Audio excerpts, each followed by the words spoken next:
Hello students, welcome to easy concept. Okay, so இந்த வீடியோவில் நம்ம என்ன பார்க்க போறோம் அப்படின்னு பார்த்தீங்கன்னா, நம்ம ப்ரீவியஸ் இயர் கொஸ்டின்லாம் சிலபஸ்ல இருக்க டாபிக் வைஸ் நம்ம வந்து பார்த்தீங்கன்னா அனலைஸ் பண்ணி செக்ரிகேட் பண்ணி நம்ம பார்த்துட்டு இருக்கோம். அந்த வரிசையில் இன்னைக்கு நம்ம பார்த்தீங்கன்னா பாலிட்டியில ரைட் டு இன்ஃபர்மேஷன் அப்படின்ற ஒரு டாபிக் இருக்கு. அதுல இருந்து என்ன கொஸ்டின்லாம் கேட்டுக்காங்க அப்படின்னு சொல்லிட்டு நம்ம வந்து விரிவாக பார்க்க போறோம். ஓகேங்களா? ஸோ எல்லாத்தையும் டீட்டெயில் எக்ஸ்பிளேஷன் பார்க்க போறோம். ஆல்ரெடி 2024 இருந்து 2026 வரை கேட்கப்பட்ட கேள்விகள் எதுவுமே மிஸ் பண்ணாதீங்க, கிளியரா பாருங்க. உங்களுக்கு வந்து ரொம்ப தெளிவா டீட்டெயிலாக நம்ம வந்து பார்க்க போறோம். ஓகேங்களா? இது 2020 இருந்து 25 வரை உள்ளதும் நமக்கு வந்து பாத்தீங்கன்னா நம்மளுடைய சேனல்ல இருக்குது. அதையும் நீங்க ஃபாலோ பண்ணிக்கோங்க. சோ ஃபர்ஸ்ட் क्वेश्चन பார்க்கலாமா? நம்ம வந்து தகவல் அறியும் உரிமை சட்டம் 2005 தொடர்பாக கூற்றுகளில் தவறான கூற்றினை கண்டறிக. தகவல் அறியும் உரிமை சட்டத்துல வந்து எது வந்து கீழே கொடுத்துருக்க தப்பு அப்படின்னு சொல்றாங்க. குடிமக்களுக்கு தகவல் அறியும் உரிமை சட்டம் மூலம் குடிமக்களுக்கு தகவல் அறியும் உரிமை சட்டத்தின் நடைமுறையில் இருக்கும்படியான ஒரு ஆட்சி முறையை அமைக்க வேண்டும் அப்படின்னு சொல்றாங்க. கரெக்டா? சோ அந்த பாத்தீங்கன்னா இது வந்து கரெக்டானது. ஃபர்ஸ்ட் உள்ளது. ஓகே, என்ன சொல்றாங்க? குடிமக்களுக்கு தகவல் அறியும் உரிமை சட்டத்தின் நடைமுறையில் இருக்கும்படியான ஒரு ஆட்சி முறையை. சோ கண்டிப்பா தகவல் அறியும் உரிமை சட்டம் வந்து இருக்கணும்னு சொல்லிருப்பாங்க. கரெக்ட்? ஓகேங்களா? 2005 எந்த இயர்ன்றது நோட் பண்ணிக்கோங்க. 2005. ஓகேங்களா? அடுத்து பாருங்க, இது அனைத்து மாநில மற்றும் யூனியன் பிரதேசங்களுக்கு பொருந்தும் அப்படின்னு சொல்லிருக்காங்க. ஓகேங்களா? இதுல என்ன சொல்லிருக்காங்க அப்படின்னு பாத்தீங்கன்னா, ஒண்ணு மட்டும் பொருந்தாது. ஜம்மு அண்ட் காஷ்மீருக்கு மட்டும் பொருந்தாது. ஓகேங்களா? ஜம்மு அண்ட் காஷ்மீருக்கு வந்து பொருந்தாது. ஓகேங்களா? ஜம்மு காஷ்மீருக்கு என்னது? பொருந்தாது. அப்புறம் நமக்கு வந்து பாத்தீங்கன்னா பி தப்பு. நமக்கு என்ன கேட்காங்க? தவறான கூற்று தான் கேட்டிருக்காங்க. Option B right answer. மீதி ரெண்டே பாத்துடலாம். இது அனைத்து அரசியலமைப்பு நிறுவன ஆணை உரிமை கொண்டோருக்கும் பொருந்தும். இது அனைத்து அரசியலமைப்பு நிறுவன ஆணை உரிமை கொண்டோருக்கும் பொருந்தும் சொல்லிருக்காங்க. கரெக்ட். எல்லாருக்குமே பொருந்தும். தனியார் நிறுவனங்கள் சட்டத்தின் கீழ் நேரடியாக வரும்படி செய்யப்படவில்லை. கரெக்டா? சோ இதுவும் கரெக்ட் தான். நேரடியாக பார்க்க முடியாது. கவர்மெண்டோடைய வெளிப்படைத்தன்மையை தெரிவிக்கிறதுக்காக தான் இது வந்து மெயினா நமக்கு வந்து கொண்டு வந்திருக்காங்க. கரெக்ட் தானே? சோ இதான் வந்து கரெக்டான ஆன்சர். அடுத்த क्वेश्चन பாருங்க. Consider the following statement on the state information commission. ஓகேங்களா? எஸ்ஐசி பத்தி கேட்டிருக்காங்க. மாநில தகவல் ஆணையம் பற்றிய கீழ்கண்ட கூற்றுகளை கவனின்னு சொல்லிருக்காங்க. மாநில தகவல் ஆணையம் பற்றிய கீழ்கண்ட கூற்றுகளை கவனி. ஓகே, சோ கவனிச்சுட்டு ஆன்சர் பண்ணுவோமா? ஆணையம் ஒரு தலைமை ஆணையர் மற்றும் 5க்கு மிகாமல் ஆணையர்களை கொண்டிருக்க வேண்டும். ஓகேவா? சோ 10க்கு மிகாமல் இருக்கணும். ஸ்டேட். ஓகேங்களா? ஸ்டேட் இன்ஃபர்மேஷன் கமிஷன் வந்து பாத்தீங்கன்னா மாநில தகவல் ஆணையத்துல 10க்கு மிகாமல் தான் இருக்கக்கூடாது அப்படின்னு சொல்லிட்டு இருப்பாங்க. நாட் எக்ஸீடிங் 10 தான். ஓகேங்களா? 5 கொடுத்துருக்காங்க. டக்கு நான் வந்து பார்த்துட்டேன். இது வந்து தவறானது. 1 வந்து தவறானது. ஓகேங்களா? சோ மாநில தகவல் ஆணையர் பணியில் அமர்த்தப்பட்ட பிறகு மீண்டும் மறு நியமனத்திற்கு தகுதியுடையோர் அல்ல அப்படின்னு கொடுத்துருக்காங்க. ஓகேங்களா? இது வந்து கரெக்ட். சோ ஒன்ஸ் மட்டும் தான் இருக்க முடியும். ஓகேங்களா? ரீ அப்பாயின்மெண்ட்டுக்கு வந்து எலிஜிபிள் கிடையாது. ஞாபகம் வச்சுக்கோங்க. அதுக்கப்புறம் பாத்தீங்கன்னா மாநில தகவல் ஆணையரை ஆளுநர் பதவி நீக்கம் பண்ண முடியும். Absolutely correct. நீக்க முடியும். அடுத்து பாத்தீங்க அப்படின்னா மாநில தகவல் ஆணையத்துக்கு ஆணையர்களை பரிந்துரைக்கும் குழுவில் மாநிலத்தின் உயர்நீதிமன்ற தலைமை நீதிபதியும் ஒரு உறுப்பினர் அப்படின்னு சொல்லிருக்காங்க. கிடையாது. ஓகேங்களா? சோ யாரெல்லாம் இருப்பாங்க அப்படின்னு பாத்தீங்கன்னா சீஃப் மினிஸ்டர் இருப்பாங்க. அதாவது செலக்ஷன் கமிஷன்ல வந்து பாத்தீங்கன்னா அதாவது ஆணையர்களை பரிந்துரைக்கும் குழு. இந்த குழுவில் வந்து யாரெல்லாம் இருப்பாங்கன்னா சீஃப் மினிஸ்டர் இருப்பாங்க, லீடர் ஆஃப் அப்போசிஷன் இருப்பாங்க. ஓகேங்களா? சோ லீடர் ஆஃப் வந்து அப்போசிஷன் இருப்பாங்க. அதுக்கப்புறம் வந்து பாத்தீங்கன்னா ஸ்டேட் கேபினெட் மினிஸ்டர் யாராவது ஒருத்தர், சிஎம் வந்து யார அப்பாயின்மெண்ட் பண்றாங்களோ அவங்கள ஒருத்தங்க இருப்பாங்க. ஓகேங்களா? சீஃப் ஜஸ்டிஸ் ஆஃப் ஹைகோர்ட் வந்து இதுல இருக்க மாட்டாங்க. அப்ப இது தவறு.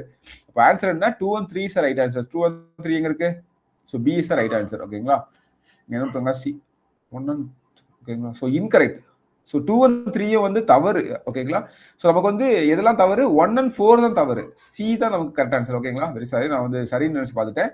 சோ 2, 3 நமக்கு வந்து சரி, 1, 4 தான் நமக்கு வந்து பாத்தீங்கன்னா தவறு. அடுத்த क्वेश्चन பார்க்கலாமா? Consider the following statement and identify the correct answer. இங்க பாருங்க, மத்திய தகவல் ஆணையருக்கு வந்து சொல்லிருக்காங்க. மத்திய தகவல் ஆணையருக்கு வந்து பாத்தீங்கன்னா மறு நியமனம் சாத்தியம் சொல்லிருக்காங்க. கரெக்டா?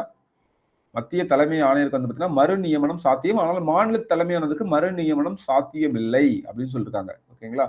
சோ இது வந்து பாத்தீங்கன்னா ஓகே இருக்கட்டும். மாநில தலைமை ஆணையருக்கு மறு நியமனம் சாத்தியம், ஆனால் மத்திய தலைமை தகவல் ஆணையருக்கு மறு நியமனம் சாத்தியம் அல்ல அப்படின்னு மாத்தி கொடுத்துருக்காங்க. இருவருக்குமே மறு நியமனம் சாத்தியம், இருவருக்குமே மறு நியமனம் சாத்தியம் அல்ல இஸ் ரைட் ஆன்சர். ஓகேங்களா? ஒன்ஸ் இருந்தா அடுத்தது இருக்க முடியாது. ஓகே, ஒன்ஸ் இருந்தா அடுத்தது இருக்க முடியாது. So option D is right answer. அப்போ தகவல் உரிமை ஆணையத்துல வந்து ஒரு வாட்டி தான் ஒருத்தர் இருக்க முடியும், அடுத்தது பதவி ஏற்க முடியாது. ஓகேங்களா? So clear. அடுத்த क्वेश्चन பாருங்க. தகவல் அறியும் உரிமையின்படி பின்வருவற்றில் சரியான கூற்றுகளை கண்டறிய அப்படின்னு சொல்லிருக்காங்க. ஓகேங்களா? அதாவது RTI consist 31 sections. RTI consist 31 sections. தகவல் அறியும் உரிமை சட்டம் 31 பகுதிகளை கொண்டதுன்னு கொடுத்துருக்காங்க. தகவல் அறியும் உரிமை சட்டம் வந்து பாத்தீங்கன்னா 31 பதவிகளை கொண்டதுன்னு கொடுத்துருக்காங்க. கரெக்டா அப்படின்னு பாத்தீங்கன்னா எஸ் கரெக்ட் தான். ஓகேங்களா? ஸோ எக்ஸ் வந்து கரெக்ட் தான். ஓகேங்களா? அடுத்து ஆர்டிஐ ஆக்ட் வந்து எனாக்டட் 2015 கொடுத்துருக்காங்க. எப்போங்க பண்ணாங்க? 2005 அப்படிதான் இப்பதான் பார்த்தோம். ஸோ ஒரு கொஸ்டின்ல நம்ம பார்த்தோம் 2005. ஸோ அப்போ தப்பு. RTI act consist of 2 schedules கொடுத்துருக்காங்க. ஓகேங்களா? ஸோ ஆக்சுவலா வந்து இதுவும் கரெக்ட். 2 ஷெட்யூல் மொத்தம் 31 பகுதி. 2 ஸ்கெட்யூல் 31 பகுதிகளை கொண்டது. ஓகேங்களா? ஸோ ஞாபகம் வச்சுக்கோங்க. இதுவும் கரெக்டானது. தகவல் என்பதற்கு விளக்கம் 3F விளக்கப்பட்டுள்ளது அப்படின்னு சொல்லிருக்காங்க. ஓகேங்களா? ஸோ ஆக்சுவலா தப்பு. இது வந்து 2F வந்து சொல்லியிருப்பாங்க. ஓகேங்களா? இதுல வந்து உங்களுக்கு தெரிஞ்ச ஈஸியான ஒரு விஷயம் 2 மட்டும் தான். அப்படிதானே? ஸோ 2 வந்து நமக்கு தப்புன்னு தெரியும். அப்ப 2 தப்பா இருக்கிறது இதை தூக்கிடலாம், இதை தூக்கிடலாம், இதை தூக்கிடலாம். மீதி இருக்கிறது பி இஸ் ரைட் ஆன்சர். ஓகேங்களா? ஸ்மார்ட்டா வந்து 2 தெரியலாம் ஒண்ணும் பண்ண முடியாது. அதான் இருக்கிறதுலே ஈஸியானது. 2 வந்து உங்களுக்கு வந்து கண்டிப்பா தெரிஞ்சிருக்கணும். 2005 தான் தகவல் உரிமை சட்டம் ஆணையம் கொண்டு வந்தாங்க சொல்லிட்டு. ஸோ அப்ப அது உங்களுக்கு தெரிஞ்சிருந்து அப்படின்னா இதை வந்து ஈஸியா ஆன்சர் பண்ணிடலாம். புரிஞ்சுதா? ஸோ அடுத்த கொஸ்டின் பாருங்க. பின்வருவற்றில் சரியான இணையை தேர்ந்தெடுத்து சொல்லிருக்காங்க. நேஷனல் ஹியூமன் ரைட்ஸ் கமிஷன், மத்திய தகவல் ஆணையம், அதே மாதிரி பாத்தீங்கன்னா நமக்கு வந்து மத்திய விசாரணை ஆணையம், சென்ட்ரல் விஜிலன்ஸ் கமிஷன், தேசிய மகளிர் ஆணையம். ஓகேங்களா? ஸோ தேசிய மகளிர் ஆணையம் நமக்கு வந்து எப்போ வருது? இங்க வந்து 1991 கொடுத்துருக்காங்க. ஆக்சுவலா தப்பு. எப்போ வந்திருக்குன்னா 1992 தேசிய மகளிர் ஆணையம். ஈஸியான ஒண்ணு. எப்போ வந்திருக்குன்னு பாத்தீங்கன்னா ஜனவரி 31. நான் வச்சுக்கோங்க, ரொம்ப முக்கியமானது. அடுத்து பாருங்க, ஹியூமன் ரைட்ஸ் கமிஷன் நமக்கு எப்போ வந்திருக்கும் அப்படின்னு பாத்தீங்கன்னா இது ஈஸியானது தான். 1993 தான் வந்திருக்கும். ஓகேங்களா? So 12 October 1993. இது ரீசெண்டா ஒரு கரண்ட் அஃபேர்ஸ் கூட வந்துச்சு. ஓகேங்களா? அப்புறம் வந்து சென்ட்ரல் இன்ஃபர்மேஷன் கமிஷன் அப்படின்றது CIC அப்படின்றது 2004 இல்ல 2005 இப்பதான் பார்த்தோம். அப்படிதானே? ஸோ அப்போ இதுவும் வந்து தவறானது. ஓகே, ஸோ 2005 இதுவும் வந்து அக்டோபர் 12 தான். அக்டோபர் 12. மத்திய விசாரணை ஆணையம் சிவிசி வந்து பாத்தீங்கன்னா 1964 தான் வந்திருக்கும். பிப்ரவரி டைம் வந்திருக்கும். இதுவும் கரெக்ட் தான். அப்போ வந்து என்ன கேட்டிருக்காங்க? சரியான இணை கேட்டிருக்காங்க. 1 3 சரி. B is right answer. கிளியரா? ஸோ மனப்பாடம் பண்ணிக்கோங்க. நேஷனல் ஹியூமன் ரைட்ஸ் கமிஷன் எப்போ? 12 அக்டோபர் 1993. அப்புறம் 2 பாருங்க, சென்ட்ரல் இன்ஃபர்மேஷன் கமிஷன் வந்து பாத்தீங்கன்னா 2005 அக்டோபர் 12. அப்புறம் சென்ட்ரல் விஜிலன்ஸ் கமிஷன் 1964. மகளிர் வந்து பாத்தீங்கன்னா மகளிர் ஆணையம் 1992 ஜனவரி 31. யூனிட் 5ல நமக்கு வந்து இது வரும். அடுத்த கொஸ்டின் ரொம்ப ஈஸியான கொஸ்டின். ஓகேங்களா? பின்வருவற்றில் தகவல் அறியும் உரிமை சட்டம் 2005 நோக்கங்களை தெரிவு செய்க அப்படின்னு கேட்டிருக்காங்க. நோக்கங்களை வந்து தெரிவு செய்ய சொல்லிருக்காங்க. என்ன சொல்லிருக்காங்க? இது வந்து குடிமக்களுக்கு அதிகாரம் அளித்தல், அரசின் செயல்பாட்டில் வெளிப்படைத்தன்மை மற்றும் பொறுப்புணர்வை வந்து ஊக்குவிப்பது அப்படின்னு சொல்லிருக்காங்க. கரெக்டா? ஆமா. மெயினா வந்து பாத்தீங்கன்னா வெளிப்படைத்தன்மை. அப்படிதான் ஆர்டிஐ போடுறதே என்ன பண்றாங்க, இதை வந்து என்ன பண்ணாங்க, இப்போ ரோடு போடுறாங்க அப்படின்னா அவங்க வீட்டு முன்ன என்ன செலவாச்சு, உண்மையிலே எதுக்காக செலவு பண்ணாங்க, அந்த தரத்தை வந்து கண்டுபிடிச்சு அதை வந்து நம்ம தெரிஞ்சுக்கலாம் அப்படின்றதுக்காக தான். ஓகேங்களா? நம்மளுடைய பணம் எதுக்காக செலவழிக்குது. ஆனா சில விஷயங்கள் மட்டும் நம்ம பண்ண முடியாது. ஓகே, அரசின் செயல்பாடுகள் குறித்து குடிமக்களுக்கு தெரியப்படுத்துவது. கரெக்ட். இது அரசமைப்பின் உறுப்பு 13 கீழ் உறுதியளிக்கப்பட்ட குடிமக்களுக்கு பொது அதிகாரம் தகவல்களை பெறும் உரிமையை அளிக்கிறது. அப்படி ஒரு கான்செப்ட் நமக்கு இல்ல. ஆர்டிகல் 30 நமக்கு என்ன சொல்லுது?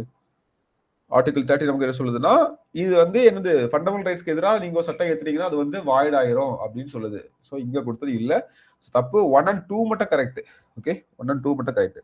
அடுத்து பாருங்க, பாராளுமன்றத்தில் தகவல் அறியும் உரிமை சட்டம் இயற்றப்பட்ட ஆண்டு வந்து 2005. நம்ம நிறைய வாட்டி பார்த்துட்டோம். அப்ப இயர் வந்து தெரியாம இருக்கக்கூடாது. ஸோ இவ்வளவுதான் கொஸ்டின். எந்த அளவுக்கு கேட்டிருக்காங்க அப்படின்னு சொல்லிட்டு நீங்க வந்து பாத்துக்கோங்க. உங்களுக்கு ரொம்ப யூஸ்ஃபுல்லா இருக்கும் நம்புறேன். ஸோ தொடர்ந்து ஃபாலோ பண்ணிக்கோங்க. அடுத்த வீடியோ உங்களுக்கு வந்துட்டு இருக்குது. வேற என்ன டவுட் இருந்தாலும் கேட்கறதுக்கு தயங்காதீங்க. ஓகே, கமெண்ட்ல தெரியப்படுத்துங்க. தொடர்ந்து ஃபாலோ பண்ணிக்கோங்க. அடுத்த வீடியோல நம்ம சந்திப்போம்.